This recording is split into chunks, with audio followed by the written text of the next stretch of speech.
Hey you, how you going?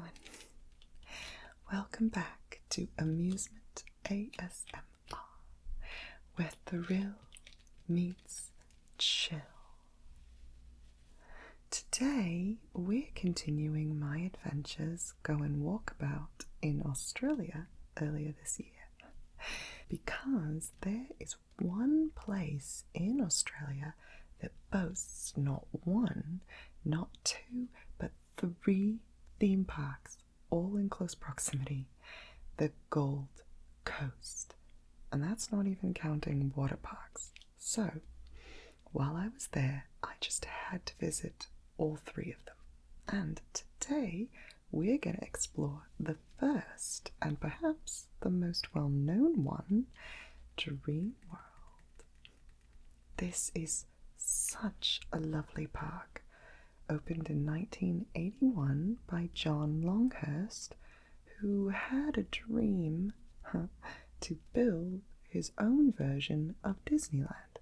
That's why there are so many similarities to it here, like the train station at the front of the park and their koala mascots, Kenny Koala and Belinda Brown, who look an awful lot like Mickey and Minnie, and even their own version of Run Disney called the Dreamworld Fun Run. So lots to love here, especially as they've been investing over $80 million into rebuilding and improving everything after their devastating incident in 2016. I won't get into that here. There's plenty about it on the interwebs if you have a burning desire to find out more. But today we're going to focus on the present and what's there now. So I got myself a single day adult ticket. It cost 105 Australian dollars, which was about $68 US, and took myself to a very magical world of dreams. Now, I wasn't able to get a physical park map there, unfortunately, just this tiny little pamphlet here that does have a teensy bit of information about all 3 of the parks that are owned by the same parent company. I only went to Dreamworld. I did not go to these 2, and this technically isn't a park so much as a attraction that you can go up in Surfers Paradise in the Gold Coast. So I picked up this, but of course it wasn't quite sufficient. So instead, once again, I had to print out this map special just for this video, and it turned out pretty decent, I would say. So let's walk through my dreamy Dreamworld day with this. Now, the park wasn't opening that day until 10:30 a.m., which is a little bit later than other parks often open, but I still wanted to get there nice and early, so I got there at 9:40 a.m.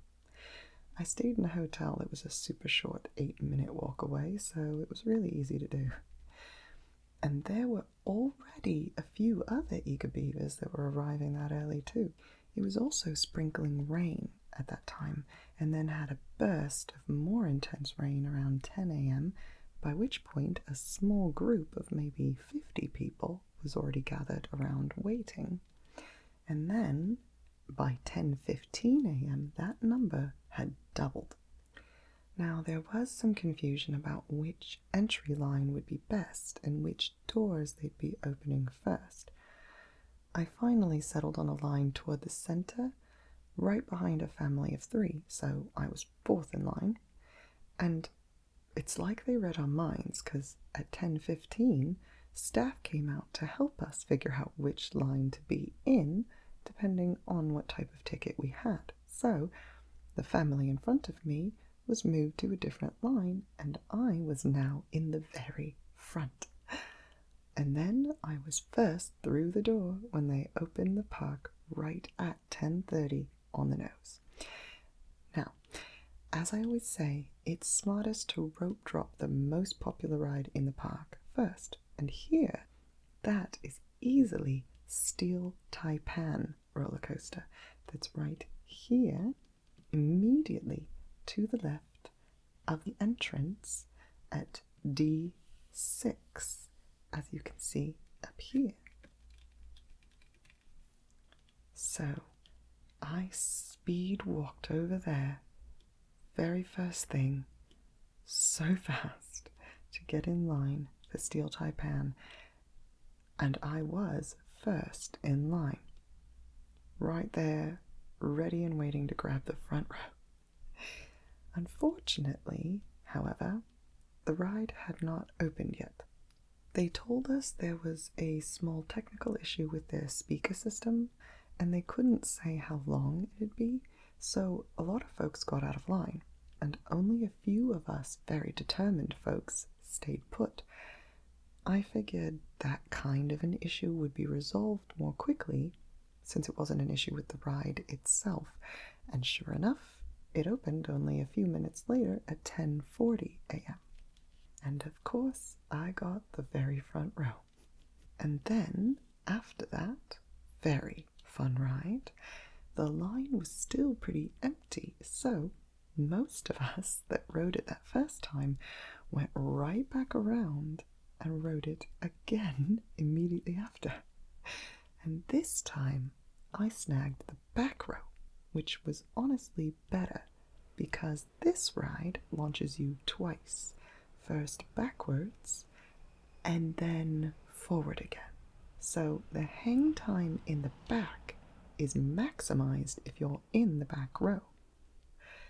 It was a really fantastic ride, and I got to know a few of the people who also ran around and rode both times with me, and they were lovely people, so that was very fun. You see, I don't dislike all people, just most of them, but usually not fellow theme park and roller coaster nerds. Now, next on the list was another roller coaster, back this way to Moto Coaster over here in E3, or rather E4 as well, and extending over this way, as you can see right here. It's actually a very similar ride to SeaWorld's Jet Rescue Coaster, only with motorcycles instead. So it's not the most comfortable ride vehicle if you're particularly tall or large, but it was fine for little old me. So I was there at 11 a.m. and this one was also a very short wait, not quite a walk-on, but close. So then, after that, I figured we should hit the last of the big roller coasters, so I made my way all the way over here to the Gold Coaster, which is in this corner of the park at J7, which you can see right here. I got there at 11:20 a.m. and there was absolutely no wait for this one, and barely anyone else there.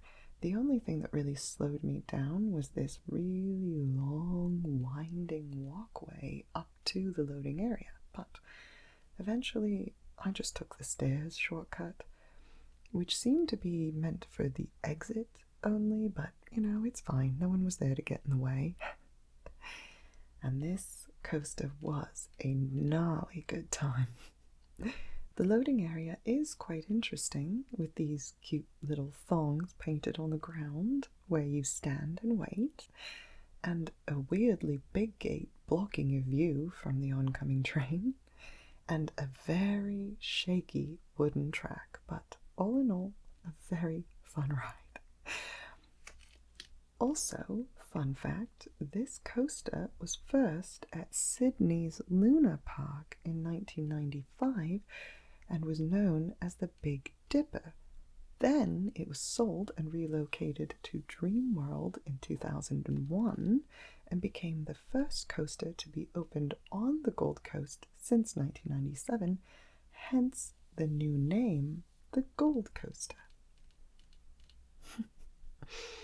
Okay, then after riding that very fun wooden coaster, I decided to go walking back through the Ocean Parade area and scope out some of the other rides here, like Tailspin, which is right here at I-5, which I really wanted to ride, but it was sadly closed under maintenance, so I did not get to ride that one. And then also back here was Shockwave, which is right here at H5. And then next to that, right here, this orange ride is the Claw. The Claw at H6. Now, I was not planning to ride this one either because, well, my stomach does have iffy experiences with these types of rides sometimes, but there was no line once again, and once again, I am in Australia, so I figured, what the hell, let's give it a go. So I got in line at 11:40 a.m. and I just had to wait for one full ride through to go through, and I was on. And oh yeah, oof, motion sickness strikes again. Well, lesson learned, or rather relearned on that one. But still, I have no regrets. Okay, so now it was getting close to the time for the Tiger presentation show at 12 p.m. So I booked it back this way to Tiger Island, which is right here at H3. It's this whole island area back here, and this was a very fun show, learning all about SeaWorld's tiger preservation and their tiger training and tiger behavior, all while watching one of their absolutely adorable tigers do some very cute tricks. Oh, I just love big cats so much.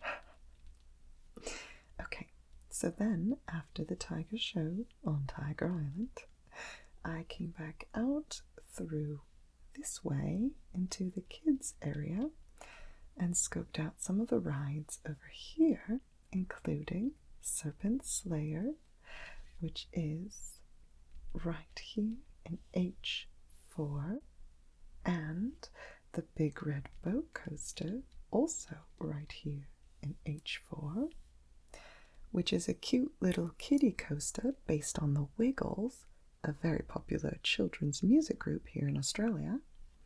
There are actually a few Wiggly themes in this area. In fact, an extended version of this land used to be called Wiggles World.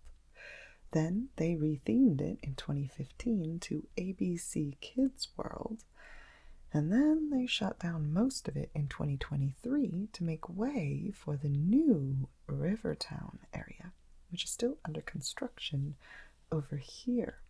See, coming late 2024. So you can look forward to that opening later this year. Then the few kids rides that are still open are here in this sliver of the original land that's now called Kenny and Belinda's Dreamland. And there are some very cute rides in here. So I decided to ride one of them. I rather liked the look of Kenny's Forest Flyer, which is right here in G4. And this one kind of reminded me of the Ninja at Six Flags Magic Mountain, which I also really enjoy. So I thought it would be some nice and smooth, chill fun. So I got in line here at 12:30 p.m. and there was little to no wait here too, so I thought it would be a quick ride. But then a small child took forever to decide whether or not he wanted to ride, and he made us all wait, buckled into our seats, while he hemmed and hawed, and the staff members patiently tried to help him make a decision. And then he ended up riding and enjoying it in the end, so time well spent. So, ironically, it ended up probably being the longest wait of the day. Okay, well, after that, I was getting quite hungry, so I stopped over for lunch at the food court area that had a variety of places to eat in a big circle that you could choose from. There's Food Central over here, which has your classic burgers, hot dogs, fish and chips, Cobb salad, loaded fries. And then Kenny's Fried Chicken over here, which is pretty self-explanatory, but also has some tasty beers on tap, so I got one of those. And then for the entree, I chose the sandwich shop, which has a lot of delicious-looking sandwiches and wraps and salads. I settled on the potato, egg, and bacon salad. And that was some tasty tucker. Then, after lunch, I took a stroll back through Main Street by the Dreamworld flyer here, which is right here at E5. And this one is much like the Celebration Swings at California's Great America or the Silly Symphony Swings in Disney California Adventure. And then there's the Green Bean Coffee Co., in case you need a cuppa for a caffeine pick-me-up. And then, right next door to that, is the Sky Voyager, which is right here, also in E5. And I decided to ride this at 2:45 p.m. This is an indoor flying cinema simulator ride, a lot like Soarin' in Disney California Adventure. But instead of soaring over California or over the wonders of the whole world, you're soaring over the wonders of Australia, like the Sydney Harbour and the sunny Gold Coast, where we are right now, and the picturesque Queensland Coast Islands, and Whitewater Rapids, and stunning coastline, and Western Australia's Lancel and Sand Dunes, and skydivers over New South Wales. So that was a really lovely and relaxing, approximately 6-minute long ride. Now, I decided next to explore the rest of the park back this way. So I took this path right behind the Sky Voyager here that goes past the giant drop, which is here at C4, which is quite appropriate because it is a very explosive ride. Get it? And I was tempted to ride this one too, but it was also temporarily closed down. It was supposed to come back up, but I didn't have the patience to wait. So I just kept on going past it, back this way, down this path here, back to the Corroboree Aussie Wildlife Land, right here at C2. All of this area back here. I wanted to come back here to see all of the curious Aussie creatures, like the dingoes. Oh, look at the cute little dingoes, all asleep in the shade, and bilbies and emus, which apparently we mispronounce in the States, and red kangaroos, and wombats, and crocodiles, lots and lots of crocodiles, and even more kangaroos. The very curious looking tree kangaroos, and the very friendly but also very lazy eastern grey kangaroos. But to be honest, I was mostly here to see the koalas. I'd never actually seen one in real life, and there was a koala talk happening at 2:15 back in the koala enclosure back here in the C1B1 area. So I made my way back there to watch the show, and it was so adorable and so informative all at once. I mean, just look at all of these cute little koalas. Oh, I just want to hug and squeeze them all. And look at this cutie staring right at me, deep into my soul. Oh my, we made eye contact for an extended period of time there. That was intense. And very, very lovely. I've gone a bit gooey inside now. Well, after all that excitement, the park hours were starting to come to a close, and I'd basically done everything I intended to do in the park today, so I decided to end the day riding Steel Taipan again. So I made my way back out of this wildlife area, back down this path and around to Steel Taipan to ride that as many times as I could. And that ended up being 3 times, and all in the back row, which again is the best row on this ride.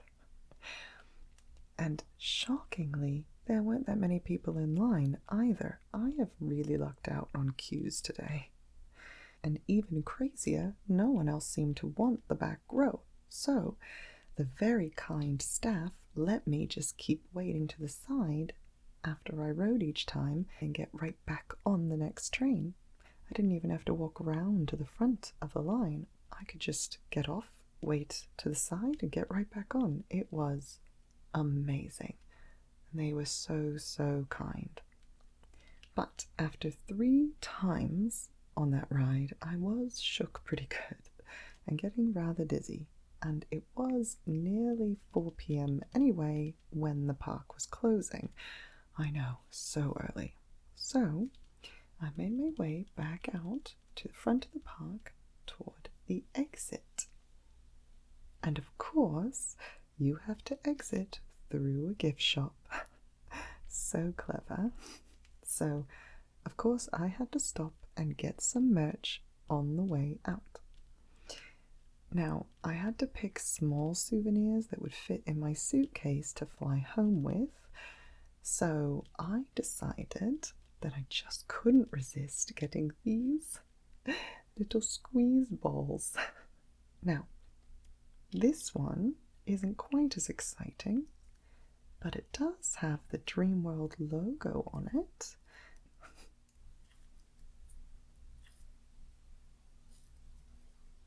And it is very fun to squish.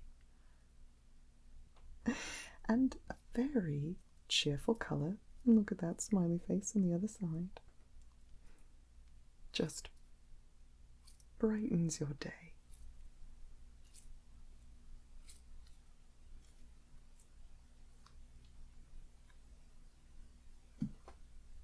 And then this one is just amazing. I couldn't resist getting this squish ball shaped like a koala head, like their mascot. And then when you squeeze it, it looks like it's puking, which is just hilarious. Look at that.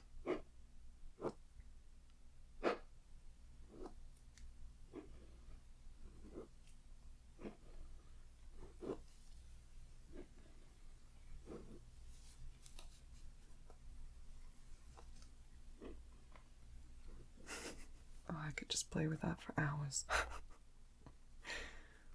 Just the silliest thing ever. So, those are my Dreamworld souvenirs. Okay, well, that is all for my Dreamworld day in the Gold Coast of Queensland, Australia.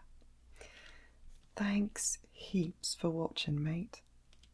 I hope this video made your day a little bit dreamier and tinglier and happier with memories that last a lifetime.